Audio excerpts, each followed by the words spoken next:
తర్వాత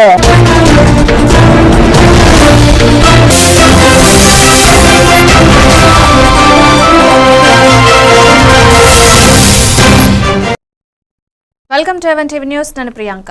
డీటెయిల్స్ చూస్తే 2 రోజుల పాటు నిర్వహించే గ్రీన్ హైడ్రోజన్ సదస్సు ముగిసిన అనంతరం అమరావతి గ్రీన్ హైడ్రోజన్ డిక్లరేషన్ ను విడుదల చేస్తామని ముఖ్యమంత్రి చంద్రబాబు నాయుడు ప్రకటించారు. ఈ డిక్లరేషన్ ద్వారా ఆంధ్రప్రదేశ్ ను గ్రీన్ ఎనర్జీ కేంద్రంగా తీర్చిదిద్దే దిశగా నడిపిస్తామని చెప్పారు.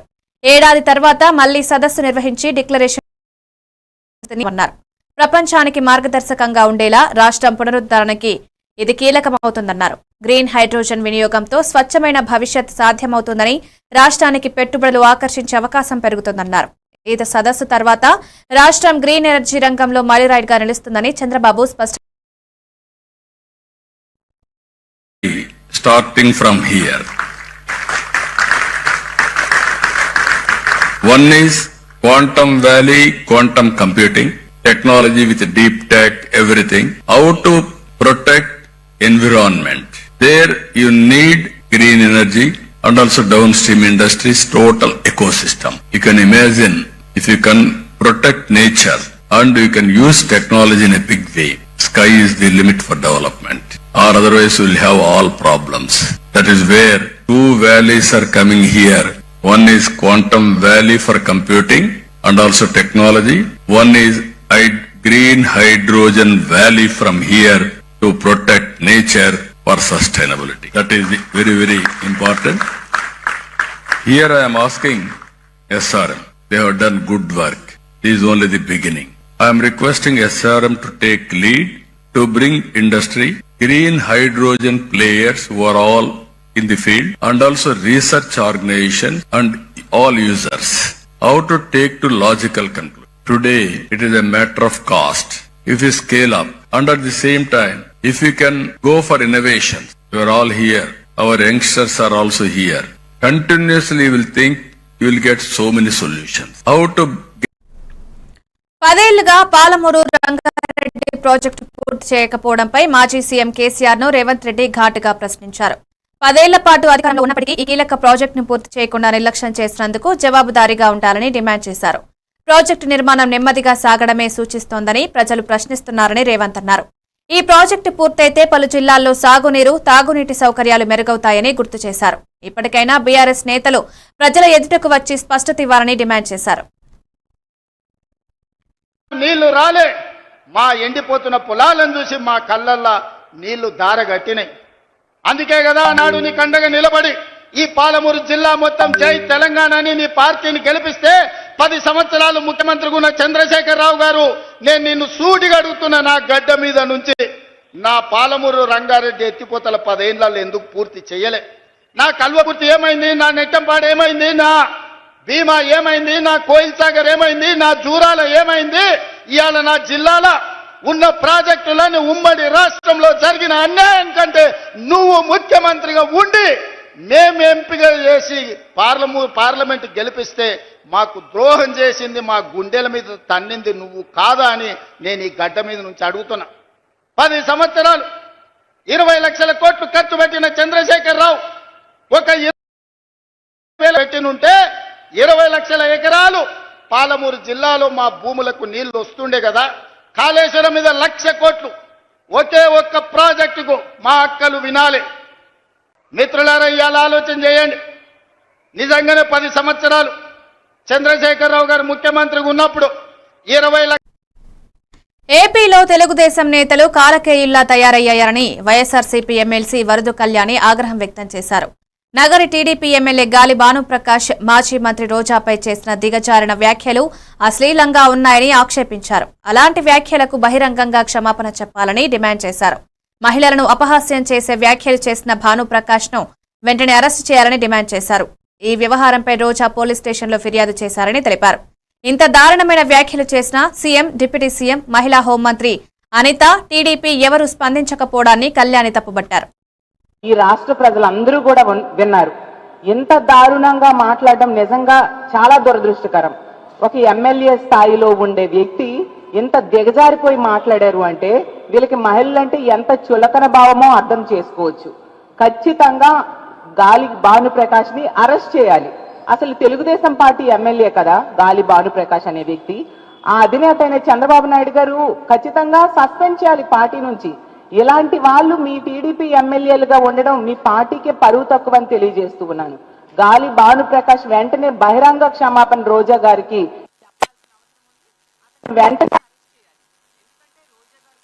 కంప్లైంట్ ఇవ్వడం జరిగింది. అలాగే మహిళా కమిషన్ కి, అలాగే జాతీయ మహిళా పార్టీలో ఉండే మహిళలకి ఎంత దారుణంగా వీళ్ళు మాట్లాడినా కనీసం స్పందించరు, కనీసం యాక్షన్ తీసుకొని పరిస్థితి మనం చూస్తూ ఉన్నాము. గతంలో ఎన్నో సంఘటనలు తీసుకుంటే రోజా గారు ప్రజా సమస్యల మీద ఎంతగానో తన వాయిస్ వినిపించారు, ప్రజల తరపున పోరాటం చేశారు, ప్రజల పక్షాన నిలిచి ప్రభుత్వాన్ని ప్రశ్నించిన పరిస్థితి మనం చూసాము. ఆవిడ ప్రభుత్వాన్ని ప్రశ్నిస్తున్నారు అని చెప్పి ఆవిడ కోసం ఎంత దారుణంగా మాట్లాడతారా? ఎంతరా? ఆవిడ 40 సంవత్సరాలుగా సినిమా ఇండస్ట్రీలో ఉన్నారు, 25 సంవత్సరాలుగా రాజకీయాల్లో ఉన్నారు, ప్రతి దగ్గర కూడా ప్రజల తరపున నిలిచిన వ్యక్తి, మహిళా సమస్యల మీద ఇన్ని పోరాటాలు చేశారు. అలాగే నగరిలో కూడా ఎంతగానో అభివృద్ధి చేయడానికి ఆవిడ తాపత్రయపడి ఎన్నో అభివృద్ధి కార్యక్రమాలు చేసిన సంగతి మేమందరం కూడా ప్రత్యక్షంగా చూసాము. అలాంటి వ్యక్తి గురించి ఎంత దారుణమైన వ్యాఖ్యలు గాలి భానుప్రకాష్ గారు చేయడం చాలా దారుణం, చాలా బాధాకరం. ఇదే వ్యాఖ్యల్ని భానుప్రకాష్ గారికి ఒకటే నేను అడుగుతున్నాను, ఇదే వ్యాఖ్యల్ని మీ కుటుంబ సభ్యులు, మీ కుటుంబంలో ఉన్న ఆడవాళ్ల మీద. మెదక్ జిల్లాలో బీజేపీ రాష్ట్ర అధ్యక్షుడు ఎన్ రామచంద్రరావు తీవ్రంగా వ్యాఖ్యలు చేశారు. రానున్న స్థానిక సంస్థల ఎన్నికల్లో వార్డు మెంబర్లు, సర్పంచ్లు, ఎంపీటీసీలు, జెడ్పీటీసీలను గెలిపించే బాధ్యత తనదేనని స్పష్టం చేశారు. మెదక్లోని రైతులు ఎంతగా మొరపెట్టుకున్నా మంజీరా, సింగూర్ నీటిని వ్యవసాయానికి ఉపయోగించడంలో కాంగ్రెస్ విఫలమైందని విమర్శించారు. బీసీ కమిషన్ తీసుకురావడం మొదలుకొని బీసీలకు అత్యధిక సంక్షేమం అందించింది బీజేపీనేనని చెప్పారు. భారతీయ జనతా పార్టీ రహదారులు ఇచ్చింది.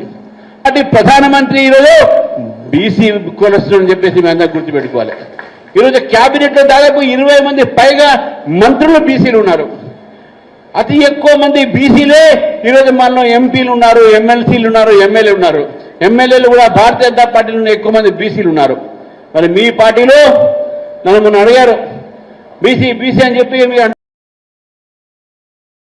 అనుకుంటే రేవంత్ రెడ్డి గారిని రిజైన్ చేయమని చెప్పండి, బీసీని ముఖ్యమంత్రి చేయండి, ఇక్కడ నేను కూడా రిజైన్ చేస్తాను కూడా వారికి చెప్పండి. కాంగ్రెస్ పార్టీకి బీసీలు మాట్లాడితే కాదు, చిత్తశుద్ధి ఉండాలనే విషయాన్ని గుర్తుపెట్టుకోవాలి. ఈరోజు బీసీ కమిషన్ తెచ్చింది ఎవరు? భారతీయ జనతా పార్టీ తెచ్చింది. గతంలో బీసీ కమిషన్ లేదు కాబట్టి భారతీయ జనతా పార్టీ తెచ్చింది బీసీ కమిషన్. ఓబీసీలకు ఈరోజు సంక్షేమ పథకాలు ఎక్కువ తెచ్చింది ఎవరు? భారతీయ జనతా పార్టీ. ఈరోజు పేద ప్రజలకు ఉచితంగా ఇస్తుంది, ధాన్యాలు ఇస్తుంది ఎవరు? భారతీయ జనతా పార్టీ. ప్రధానమంత్రి గరీబ్ కళ్యాణ్ యోజన కింద ఈరోజు ప్రతి ఒక్క వ్యక్తికి మల్కాజ్గిరిలో పిచ్చి మొక్కుక్కలు పెరిగాయని ఎద్దేవా చేస్తూ బీఆర్ఎస్ వర్కింగ్ ప్రెసిడెంట్ కేటీఆర్ ఘాటు వ్యాఖ్యలు చేశారు. మెడ మీద తలకాయ ఉన్నవాడైనా గూండాలను తెచ్చి ట్రాఫిక్ జామ్ చేసి బస్తీమేసవాలంటే పోలీసులు చూస్తూ ఊరుకుంటున్నారంటే వారిదే బాధ్యత అని మండిపడ్డారు. తమ ఎమ్మెల్యేల అరెస్టులు, హౌస్ అరెస్టులు చేయగలిగిన పోలీసులకు కాంగ్రెస్ గూండాలను నియంత్రించే ధైర్యం లేదా అని ప్రశ్నించారు. కావాల్సుకొని మీ అడ్డాల పెట్టుకొని ఆడ వీరికి పందలైన మీ అనుచరులను పెట్టి, గూండాలను పెట్టి మా వాళ్ళ మీద దాడి చేయించి ఏం చేయదలుచుకున్నారని నేను అడుగుతా ఉన్న కాంగ్రెస్ పార్టీ నాయకులను, ఈ చిల్లర గుండాలను. ఒకటి గుర్తుపెట్టుకోండి, అధికారం ఎవడి అబ్బసొత్తు కాదు, అధికారం ఎవడికి శాశ్వతం కాదు. మళ్ళా మా టైం వస్తుంది.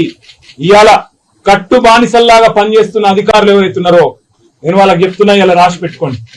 రేపు మళ్ళా మా ప్రభుత్వం వచ్చినాక మిమ్మల్ని ఒక్కొక్కరిని ఏం చేయాలో రాసి పెట్టుకుంటున్నాం, చేసి చూపెడతామని చెప్పి నేను విజ్ఞప్తి చేస్తా ఉన్నా. మీరు కట్టు బానిసల్లాగా పనిచేసి ఇవాళ మా రాము యాదవ్ మీద 1 కాదు 2 కాదు 7 ఎఫ్ఐఆర్లు చేసిండ్రు. జగదీష్ గౌడ్ మీద చేసిండ్రు, చిన్న యాదవ్ మీద చేసిండ్రు, మా సబితమ్మ మీద, మా కార్పొరేటర్ గారి మీద దాడి చేసి ఇవాళ వారిని కూడా గాయపరిచింది. ఇదేనా రాజకీయం? ఇదేనా హైదరాబాద్ ప్రజలు కోరుకున్నది మీ నుంచి?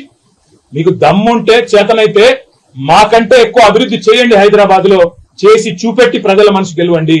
అంతేగాని గూండగాల లెక్క మల్కాజ్గిరి చివరస్థాలో కూర్చుంటాం, వచ్చినాం ఇక రా నువ్వు కూడా బస్తీ మీద సవాలని చిల్లర రాజకీయం చేస్తే హైదరాబాద్ ప్రజలు ఎన్నటికీ కూడా హర్షించారు. అందులో ముఖ్యంగా మల్కాజ్గిరి చాలా మంది విద్యాధికులు, విద్యావంతులు దేశంలోని వివిధ ప్రాంతాల నుంచి ఇక్కడికి వచ్చి ఉద్యోగాల కోసం, మిలిటరీలో పనిచేయడం కోసం, ఇంకా వేరే వేరే మరి పరిశ్రమల్లో పనిచేయడం కోసం ఇక్కడ వచ్చి స్థిరపడ్డ వాళ్ళు లక్షల సంఖ్యలో ఉన్న ఈ ప్రాంతంలో చిల్లర రాజకీయం.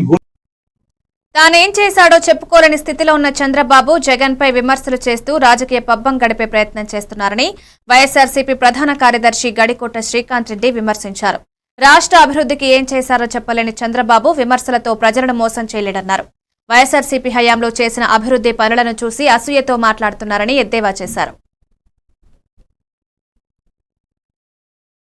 మాట్లాడలేదు కదా, ఏం చేసిందబ్బా వైసీపీ సర్వనాశ, ఏం చేసింది? అప్పులు ఖాతా చెప్పాం. నీ హయాంలో జగన్మోహన్ రెడ్డి గారు చేసినటువంటి అప్పుల్లో భాగంగా 14 నెలల్లోనే జగన్మోహన్ రెడ్డి గారు 5 నెలల్లో అప్పులు చేసినటువంటి 55% నువ్వు 14 నెలల్లో చేసావు. దీని గురించి మాట్లాడంటే చెప్పడు. అప్పుడు జగన్మోహన్ రెడ్డి ఏదో చేశాడని మాట్లాడుతాం. ప్రభుత్వ ఉద్యోగాలు జగన్మోహన్ రెడ్డి గారు 3 నెలల్లో ఎన్ని ఇచ్చాడు బ్రదర్ మీకు తెలియదా? ఒక డిఎస్సీని మొదటి సంతకం పెట్టి 16,000 ఉద్యోగాలు ఇవ్వలేక ఈరోజు ఎప్పుడు లాస్ట్ ఇయర్ ఎప్పుడో చెప్పాడు, జనవరి అన్నాడు, తర్వాత జూన్ అన్నాడు, జూలై అయిపోయింది, ఇంతవరకు 16,000 ఉద్యోగాలు ఇవ్వలేకపోతున్నాడు. ఉన్న ఉద్యోగాన్ని పెరికేశాడు. ఇవన్నీ ఆలోచన చేయండి బ్రదర్. మనకేం ఇక్కడ ఇంకొకరిని ఒక డిఫేమ్ ఇంకోటి ఒక పార్టీని క్రిటిసైజ్ చేయాలన్నది కాదు. తెలంగాణ సీఎం రేవంత్ రెడ్డి పరిపాలనపై శంకలు నెలకొన్నాయని శాసనమండలి ప్రతిపక్ష నేత మధుసూదనాచారి విమర్శలు గుప్పించారు. రేవంత్ రెడ్డి పాలన ఏం చేస్తున్నారో లేక ఢిల్లీ పెద్దలను ప్రసన్నం చేసుకునే పనిలో ఉన్నారో అర్థం కావడం లేదని ఎద్దేవా చేశారు. గత 6 నెలల్లో దాదాపు 200 రోజులు ఢిల్లీ విదేశీ పర్యటనలకే వెచ్చించారన్నారు. రాష్ట్ర ప్రయోజనాలను పక్కన పెట్టి కాంగ్రెస్ హైకమాండ్ కు కొలుసులా తయారయ్యారని ధ్వజమెత్తారు. తయారైంది అనంటే ఈ రోజు కూడా ప్రతిరోజు విద్యాశాఖ స్వయంగా ముఖ్యమంత్రి గారు చూస్తున్నటువంటి శాఖ. ప్రతిరోజు విద్యార్థులు ఎక్కడో ఒక చోట ఏదో ఒక సమస్యతో ప్రతిరోజు రిపోర్టింగ్ జరుగుతూ ఉన్నది. 100 మందికి పైగా చనిపోయినటువంటి దృష్టాంతం. మరి విద్యాశాఖ తన దగ్గర పెట్టుకొని ఇవాళ విద్యార్థి లోకం, ప్రత్యేకించి రెసిడెన్షియల్ స్కూళ్లలో చదువుకునేటువంటి విద్యార్థులు ఎటువంటి ఇబ్బందులు పడుతున్నారో మనం అందరం కూడా చూస్తా ఉన్నాం. గతంలో 2014కు ముందు కాంగ్రెస్ అధికారంలో కొనసాగుతున్నటువంటి సమయంలో ఎరువులకు, పురుగుల మందులకు, విత్తనాలకు పోలీస్ స్టేషన్ల ముందట, షాపుల ముందట పడిగాపులు పడ్డటువంటి రోజులను చూసినాం. నువ్వు సంతోషపడ్డాం, తెలంగాణ వచ్చింది, ఈ సమస్యలు శాశ్వతంగా పరిష్కరించబడ్డాయి. చిన్న పిల్లగాళ్లకు చెప్తే మా అనుభవాలలో కొన్ని గిట్లుండే అని చెప్తే తెలంగాణ వచ్చిన తర్వాత ఆ పరిస్థితి లేదు కాబట్టి చాలా గొప్ప పిల్లలు వాళ్ళు.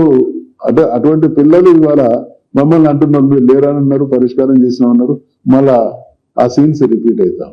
అంటే పురోగమనంలో ఉన్నటువంటి రాష్ట్రాన్ని తిరోగమనంలోకి నెడుతున్నటువంటి దుష్ట పాలన రేవంత్ రెడ్డి గారి. గోవా గవర్నర్ గా అశోక్ గజపతిరాజు ఎంపిక కావడం రాష్ట్రానికి గర్వకారణమని మంత్రి కొండపల్లి శ్రీనివాస్ తెలిపారు. 40 ఏళ్ల రాజకీయ అనుభవంతో ఎన్నో ఉన్నత పదవులు చేపట్టిన అశోక్ గజపతిరాజు గౌరవానికి గవర్నర్ పదవి తగిన గుర్తింపు అన్నారు. మంచి వ్యక్తిత్వం కలిగిన నేతగా, విశ్వాసమున్న నేతగా ఆయనకు దేశవ్యాప్తంగా మన్ననలొచ్చాయని తెలిపారు. ఆంధ్రప్రదేశ్ నుంచి గవర్నర్ పదవికి అర్హత కలిగిన ఏకైక నాయకుడిగా అశోక్ గజపతిరాజు నిలిచారని ప్రశంసించారు. ఆయనకు గవర్నర్ పదవి రావడం ఆ పదవికి స్వాగతంగా, శోభగా మారిందన్నారు. రాష్ట్ర గౌరవాన్ని దేశ స్థాయిలో నిలబెట్టేలా ఈ ఎంపిక జరిగిందని అభిప్రాయపడ్డారు.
కట్టి మీకు అన్నింటిలో అధికారం ఇవ్వాలనేటువంటి రాహుల్ గాంధీ గారి ఆలోచన ఈ తెలంగాణ రాష్ట్రంలో అధికారంలో ఉన్నటువంటి బీసీ బిడ్డ కాకున్నా కూడా ఇది ప్రతి ఒక్క బీసీ నాయకుడు ఆలోచన చేయాలి. మా సోదరి మనులు ఆలోచన చేయాలి. బీసీ బిడ్డ కాదు, ఒక రెడ్డి బిడ్డ అయ్యుండి కూడా బీసీల కులగణన చేసి 42% రిజర్వేషన్ రాజకీయాల్లో ఇస్తామన్నటువంటి మహానాయకుడికి మనమందరం కూడా రుణపడి ఉండాల్సిన అవసరం ఉందని తెలియజేస్తా ఉన్నా. ఇదొక విప్లవాత్మకమైనటువంటి చర్య. ఇది మనం ఆలోచన చేయాలి. తెలంగాణ ప్రభుత్వం బనకచర్ల సహా జల వివాదాలపై కేంద్రానికి లేఖ రాసిన నేపథ్యంలో తాను ప్రధానమంత్రి జల్ శక్తి మంత్రులను కలిసి విన్నవించారని కేంద్ర మంత్రి జి కిషన్ రెడ్డి వెల్లడించారు. అనంతరం కేంద్ర జల్ శక్తి ఆధ్వర్యంలో 2 రాష్ట్రాల ముఖ్యమంత్రులు సమావేశమై చర్చించడాన్ని స్వాగతించదగిన చర్యగా అభివర్ణించారు. 2 రాష్ట్రాల మధ్య జల వివాదాల పరిష్కారానికి అధికారులు, మంత్రులు, ముఖ్యమంత్రులు కలిసి కూర్చుకోవడం అనవసరమన్నారు. ప్రాజెక్టు ఎంతసేపు కిషన్ రెడ్డి ఏం చేశాడు, మోడీ ఏమిచ్చాడు, ఉదయం లేస్తే సాయంకాలం వరకు కిషన్ రెడ్డి కేసీఆర్ను సమర్థిస్తున్నాడు, కేసీఆర్ను రక్షిస్తున్నాడు. అదే పడికట్టు పాదాలు, అబద్ధాల మీద అబద్ధాలు ఒల్లవేయడమే తప్ప నిర్మాణాత్మకంగా తెలంగాణ ప్రభుత్వం ఏ రకంగా గతంలో కేసీఆర్ కాళేశ్వరం పేరుతో మరి అనేక రకాలుగా మరి ఏ రకంగా అన్యాయం చేశారో మనకు తెలుసు. ఆ రోజు నిధులను దోచుకున్నారు, నీళ్ళని సముద్రంలో వదిలారు. నీళ్లు, నిధులు, నియామకాలంటే నియామకాలేమో కుటుంబ సభ్యులకు ఇచ్చుకున్నారు. కాబట్టి ఏమాత్రం వాళ్ళకు ఉపయోగపడే విధంగా చేయాల్సినటువంటి పరిస్థితి ఈరోజు బయటపడాల్సినటువంటి అవసరం ఉంది. కాబట్టి భారతీయ జనతా పార్టీ చాలా స్పష్టంగా ఒకటి తెలంగాణ ప్రజలకు మనవి చేస్తా ఉన్నాము. ఎట్టి పరిస్థితుల్లో కేంద్ర ప్రభుత్వం కానీ భారతీయ జనతా పార్టీ కానీ తెలంగాణ హక్కులను కాపాడేటువంటి ప్రయత్నంలో వెనుకడుగు వేసే ప్రసక్తి లేదు. అదేవిధంగా ఒక నేషనల్ పార్టీగా 2 రాష్ట్రాలకు న్యాయం జరగాలని కేంద్ర ప్రభుత్వం కోరుకుంటుంది. ఆ విషయాన్ని మనం దృష్టిలో పెట్టుకోవాలి. అంతే తప్ప తెలంగాణకు అన్యాయం చేసి ఆంధ్రకి ఇస్తామను, ఆంధ్రకు అన్యాయం చేసి తెలంగాణకి ఇస్తాం. ఎన్నికల సమయంలో ఇచ్చిన హామీలను తలచుకుంటూ రీకాలింగ్ చంద్రబాబు మేనిఫెస్టో కార్యక్రమాన్ని ప్రారంభిస్తున్నట్లు వైఎస్ఆర్సీపీ నేత కేతిరెడ్డి అర్చితారెడ్డి తెలిపారు. అప్పట్లో కూటమి నాయకులు ఇంటింటికి వచ్చి బాండ్ పేపర్లిచ్చి హామీలు గుప్పించారని, ఇప్పుడు అధికారంలోకి వచ్చాక ఒక్కదాన్ని కూడా నెరవేర్చలేదన్నారు. ప్రజలు ప్రశ్నించగానే వారిపై దాడులకు పాల్పడుతున్నారని మండిపడ్డారు. తాడిపత్రి నియోజకవర్గంలో పెద్దారెడ్డి కుటుంబాన్ని ప్రజలు నమ్మినట్లు తనను కూడా ప్రజలు అంగీకరిస్తున్నారని చెప్పారు. ఈ సందర్భంగా ప్రజల మద్దతుకు వైఎస్ఆర్ కుటుంబంపై చూపిస్తున్న విశ్వాసానికి ధన్యవాదాలు తెలిపారు. దాడులు చేయడము, కేసులు పెట్టడం జరుగుతూ ఉంది. మీరందరూ చూసారు, ఇవాళ ఎలక్షన్స్ టైంలో మన కూటమి నాయకులు ఇంటింటి వద్దకు వచ్చి ఒక బాండ్ పేపర్ ఇచ్చి మీకు అవి చేస్తాం, ఇవి చేస్తామని చెప్తా వచ్చారు. కానీ అవేవి నెరవేర్చకపోగా ఎవరైనా వాటి గురించి అడిగి ప్రశ్నిస్తే వాళ్ళ మీదకి వెళ్లి దాడి చేయడం జరుగుతూ ఉంది. మీరు ఇప్పుడు చూస్తున్నారు తాడిపత్రిలో కూడా ఎలాంటి పరిస్థితులు నెలకొన్నాయో. పెద్దారెడ్డి గారిని కాన్స్టిట్యున్సీలో కూడా రానివ్వకుండా చేయడం జరుగుతూ ఉంది. కానీ ఎవరు ఆయనను ఆపలేరు. ఖచ్చితంగా ఆయన వస్తారు, కాన్స్టిట్యున్సీలోకి వచ్చి మీ అందరి సమస్యలు తీరుస్తారు, మీ అందరికీ అండగా నిలబడతారు. మాజీ ఎమ్మెల్యే పెద్దారెడ్డి గారు ఖచ్చితంగా వచ్చి మీకందరికీ తోడు నిల్చొని మీకు ధైర్యాన్ని ఇస్తూ ఆయన మీకోసం పోరాడి ముందుకు నడిపిస్తారని కోరుకుంటున్నాను. ఇన్ని రోజులు మీరు ఆయన కోసం వేచి చూసి ఆయనకి గురించి ఆలోచించి ఆయనతో నడుస్తూ మా కుటుంబానికి ఇంత ఆదరిస్తూ ముందుకు తీసుకెళ్తున్న తాడిపత్రి కాన్స్టిట్యున్సీ ప్రజలకి, వైఎస్ఆర్ కుటుంబ సభ్యులకి ఇదే నా ధన్యవాదాలు. రాష్ట్రంపై ఆర్థిక భారం ఉన్న ఎన్నికల సమయంలో ఇచ్చిన హామీలు నెరవేర్చడంలో ప్రభుత్వం వెనక్కి తగ్గిందని మంత్రి జూపల్లి కృష్ణారావు స్పష్టం చేశారు. ఇది తమ ప్రభుత్వ అంకిత భావానికి నిదర్శనమన్నారు. ప్రజలకు ఇచ్చిన మాట నిలబెట్టుకోవడమే నిజమైన పాలన అన్నారు.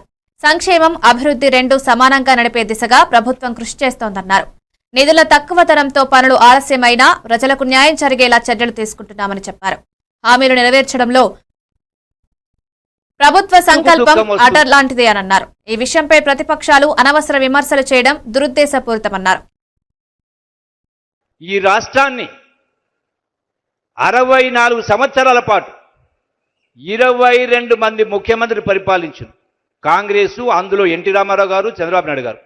అంటే 65 సంవత్సరాలు 22 మంది ముఖ్యమంత్రి పరిపాలన చేస్తే ఈ రాష్ట్రం పైన ఉన్న అప్పు 75,000 కోట్ల రూపాయలు.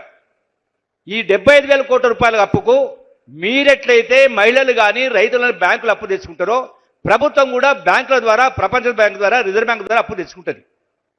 ఆనాడు తెచ్చుకున్న అప్పుకు కేవలం 10 పైసల వడ్డీ, అంటే రూపాయి కంటే తక్కువ మితి చొప్పున సంవత్సరానికి 6,500 కోట్ల రూపాయలు ఆనాటి ప్రభుత్వం వడ్డీ చెల్లిస్తూ ఉండే, కంతులు కడతా ఉంది. కానీ ఈనాడు రేవంత్ రెడ్డి గారు ముఖ్యమంత్రి అయిన తర్వాత ఈ 18 మాసాల కాలంలో కేసీఆర్ 10 సంవత్సరాల పాలనలో 75,000 కోట్లు అప్పుపై 8 లక్షల కోట్లు అప్పయింది. 8 లక్షల కోట్లు అంటే 10 అంతలు అప్పు చేసినావు. సంవత్సరానికి 6,500 కోట్లపై ఇలా నెలకు 6,500 కోట్ల రూపాయల వడ్డీ కట్టాల్సి వస్తూ ఉంది ఈ ప్రభుత్వము. కట్టింది కూడా సుమారుగా 1,20,000 కోట్ల రూపాయలు ఈ 16 మాసాల కాలంలో.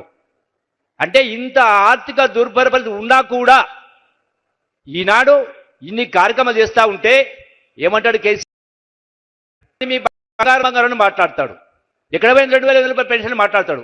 ఈ ప్రభుత్వం వచ్చి కేవలం 16 మాసాలు 17 మాసాలు అయింది. మరి ఆలస్యం కావడానికి కారణం ఎవరు? కేసీఆర్ కాదా? బీఆర్ఎస్ పార్టీ కాదా? బీఆర్ఎస్ పార్టీ నాయకులు కాదా?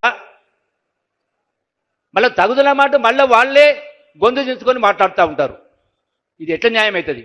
అందుకనే ఇవి updates. Keep watching A1 TV news.